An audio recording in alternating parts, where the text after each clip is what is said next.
नमस्कार, आप देख रहे हैं बीपी पैसा लाइव की बजट स्पेशल की कवरेज और हमारे साथ स्टूडियो में जुड़ चुके हैं अश्वनी महाजन जी।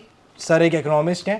तो सर आपसे मेरा पहला सवाल यही रहेगा, क्योंकि मोदी 3.0 का बजट है, विकसित भारत का बजट है, तो इस बजट से देशवासियों की कैसी उम्मीदें जुड़ी हुई हैं? देखिए, पिछले 10 सालों में जिस प्रकार से हमने देखा कि आर्थिक नीतियां चली, किस प्रकार से गरीबों के उत्थान के लिए विभिन्न प्रकार के कार्यक्रम चलाए गए, चाहे वो रूरल और अर्बन हाउसिंग की बात हो, अ, जो गरीब लोगों के लिए, और ख़ास और इसके अलावा उज्ज्वला स्कीम है, पानी की उपलब्धता है, बिजली की उपलब्धता है, तमाम प्रकार की जो पॉलिसीज़ निकाली गई।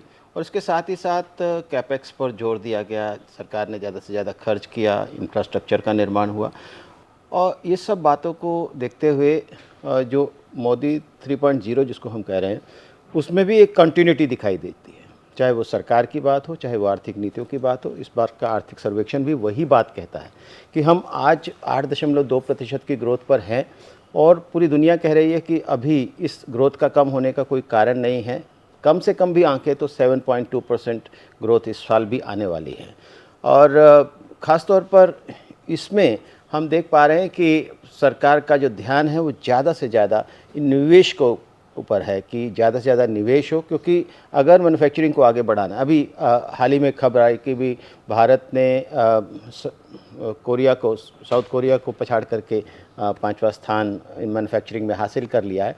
और जिस प्रकार से प्रोडक्शन लिंक्ड इंसेंटिव के माध्यम से तमाम प्रकार की तरीके से जो विदेशों से आने वाला जो सामान था, उसकी जगह पर हम अपने देश में सामान बनाने लगे हैं, चाहे वो रक्षा का क्षेत्र हो, चाहे वो इलेक्ट्रॉनिक्स का हो, मोबाइल फ़ोन्स हों, टॉयज़ हों, तमाम प्रकार की चीज़ें, एपीआईज़ हों, तो वो हम अपने यहाँ बनाने लग गए हैं। इसको और आगे बढ़ाने की ज़रूरत होगी। ख़ास मुद्दा है इसके साथ ही साथ रोज़गार बढ़े। इसके लिए ज़रूरी है कि जो प्रोडक्शन लिंक्ड इंसेंटिव स्कीम अभी चल रही है, उसको और बेहतर तरीके से डिज़ाइन किया जाए एमएसएमई के क्षेत्र के लिए, क्योंकि हम जानते हैं कि एमएसएमई में ज़्यादा रोज़गार निर्माण होता है।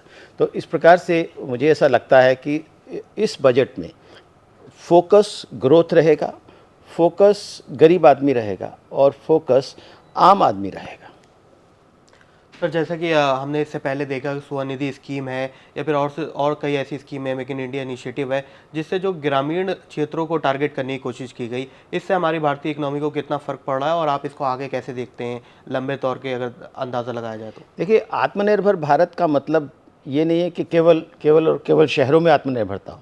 आत्मनिर्भर भारत का मतलब है कि पूरा देश आत्मनिर्भर बने, हमारे गांव आत्मनिर्भर बने, हमारे देश में गांवों के उत्पादन बढ़े। केवल कृषि उत्पादन ही नहीं, इसके साथ ही साथ ग्रामीण उद्योग, ग्रामीण क्षेत्रों में गैर कृषि गतिविधियां, वो सब आगे बढ़ने की ज़रूरत है। और हम देखा कि पिछले कुछ समय में जिस प्रकार से ग्रामीण डिमांड बढ़ी है, वो ग्रामीण डिमांड बढ़ने का मुख्य कारण ग्रामीण क्षेत्रों में आमदनी की वृद्धि है, इसके अलावा हो नहीं सकता है।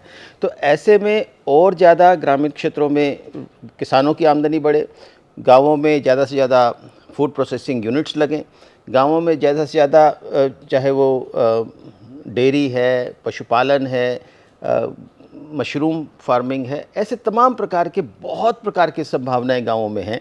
उसको और ज़्यादा तलाशने की और ज़्यादा आगे बढ़ने की ज़रूरत है। मुझे ऐसा लगता है कि इस बजट में इन सब बातों को ध्यान में रखा जाएगा। सर फर्टिलाइजर्स को लेके भी सरकार कई बार ऐसे फैसले करती है, किसानों के हित में कई फैसले करे गए हैं, तो क्या इस बजट में आपको लग रहा है कि फर्टिलाइजर इंपोर्ट के ऊपर कोई बड़ा फैसला ले सकती है? देखिए, जिस प्रकार से हम सब क्षेत्रों में आत्मनिर्भर बनने की कोशिश कर रहे हैं, इसी प्रकार से फर्टिलाइज़र्स के क्षेत्र में भी आत्मनिर्भरता की बात हमें सोचनी चाहिए, करनी चाहिए। और ख़ास तौर पर पिछले कुछ समय से सरकार ने फर्टिलाइज़र्स पर जो सब्सिडी दी जाती थी, उसका तरीका बदला है, और अब न्यूट्रिएंट बेस्ड सब्सिडी दी जा रही है।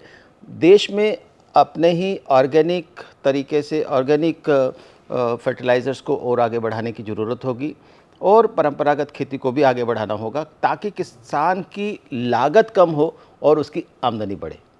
सर क्योंकि एक बजट चुनाव के बाद आ रहा है और फिर चुनाव में हमने जैसे नतीजे देखे, इसके बाद क्या उम्मीद लगा रहे हैं इस बजट में आम आदमी को क्या बड़ी राहत मिलने वाली है? और जो भारतीय जनता पार्टी या फिर एनडीए जो कुछ हद तक पिछड़ा है नॉर्थ इंडिया में, उसकी क्या भरपाई वो बजट से ज़रिए करने वाले हैं? देखिए, बजट में हमेशा, क्योंकि सरकार की नीतियों का आईना होता है बजट। और सरकार, जैसे मैंने पहले बताया, कि कंटिन्यूटी की तरह आगे बढ़ रही है। और ये बात सही है कि इस बार भारतीय जनता पार्टी के पास स्वयं के पास बहुमत नहीं है, लेकिन जो सहयोगी दल हैं वो भी उसी प्रकार के भारत की कल्पना करते हैं। वो भी स्वावलंबी भारत की बात करते हैं, वो भी विकसित भारत की बात करते हैं, गरीबों के उत्थान की बात करते हैं। तो ऐसा जो समझा जा रहा है कि कोई बहुत खींचतान होगी, बड़े फैसले प्रभावित हो जाएंगे, ऐसा कुछ नहीं है। सब लोग मिलजुल करके, सभी सहयोगी दल भी और सरकार में जो मुख्य दल है, वो सब मिल करके इसको देश को आगे बढ़ाने की तरफ आगे बढ़ेंगे। आम आदमी का उत्थान, आम आदमी की आमदनी बढ़े, आम आदमी की जीवन स्तर बेहतर हो, यह ही एक लक्ष्य मुझे लगता है कि इस बजट में भी रहने वाला है। सर एक सवाल और लूँगा कि एमएसपी के ऊपर क्या आपको लग रहा है कोई बड़ा ऐलान हो सकता है? क्योंकि चावल को लेके अभी बीच में एमएसपी पे सरकार ने वापस से दाम बताए थे। देखिए, एमएसपी में लगातार सरकार ज़्यादा से ज़्यादा एमएसपी पर खरीद कर रही है, और ये भी ज़रूरी है क्योंकि सरकार ने अगले 5 साल के लिए 80 करोड़ लोगों को मुफ्त राशन देने की बात कही है। उसके लिए ज़रूरी है कि सरकार के पास भंडार भी पूरे हों। इसलिए यह एक स्वाभाविक सा विषय होगा कि ज़्यादा से ज़्यादा, क्योंकि सरकार खरीद करेगी तो एमएसपी पर ही करेगी, और ज़्यादा से ज़्यादा खरीद, क्योंकि हम देख रहे हैं कि जो बाज़ारों में सामान आ रहा है वो कम आ रहा है, और इसलिए सरकार अब ऐसा कोई कारण नहीं है कि एमएसपी पर ज़्यादा से ज़्यादा खरीद न करे। सर, $5 ट्रिलियन इकोनॉमी की बात होती है, बड़े लंबे दौर से हम ये टारगेट लेकर चल रहे हैं। क्या देखते हैं, 2027 बड़ा एक टारगेट होगा या 2030 में हम इस बड़े टारगेट को पार कर पाएंगे? मुझे लगता है कि मेरी कैलकुलेशन के हिसाब से हम आगे आने वाले लगभग 2.5 सालों में चौथी बड़ी अर्थव्यवस्था, और आगे आने वाले लगभग 3.5 सालों में तीसरी सबसे बड़ी अर्थव्यवस्था बनने वाले हैं, क्योंकि ये कैलकुलेशन बहुत अंतर नहीं है जापान और जर्मनी के साथ हमारा। सर एक आखिरी सवाल आपको से ये लेना चाहूँगा कि 2023 के बजट में भी और फिर 2024 वाले इंटरिम बजट में भी सरकार ने बार बार एक बात पे जोर दिया कि वो पब्लिक और प्राइवेट सेक्टर की पार्टनरशिप पे काम कर रही है ताकि स्टोरेजेस बढ़ाए जा सकें फसल को स्टोर करने के लिए पोस्ट हार्वेस्टिंग। तो उसको आप कैसे देखते हैं? ये बहुत ज़रूरी कदम है, क्योंकि जो खाद्य मुद्रास्फीति होती है, जो खाने पीने की चीज़ों में महंगाई होती है, उसका मुख्य कारण हमारी फसल में जो बर्बादी होती है उसके कारण होता है। जैसे जैसे हमारे पास भंडारण की सुविधाएं और बढ़ती जाएंगी, किसान को भी उसकी उपज का सही मूल्य मिल पाएगा, और साथ ही साथ सामान बर्बाद भी नहीं होगा, और लोगों को सस्ता सामान भी मिल पाएगा। बहुत बहुत धन्यवाद अश्वनी जी आपका कि आपने अपने इंसाइट शेयर करे आने वाले बजट के ऊपर। बजट के हर बड़े छोटे अपडेट के लिए हमारे साथ जुड़े रहें, और पैसा लाइव को सब्सक्राइब करना बिल्कुल मत भूलिएगा।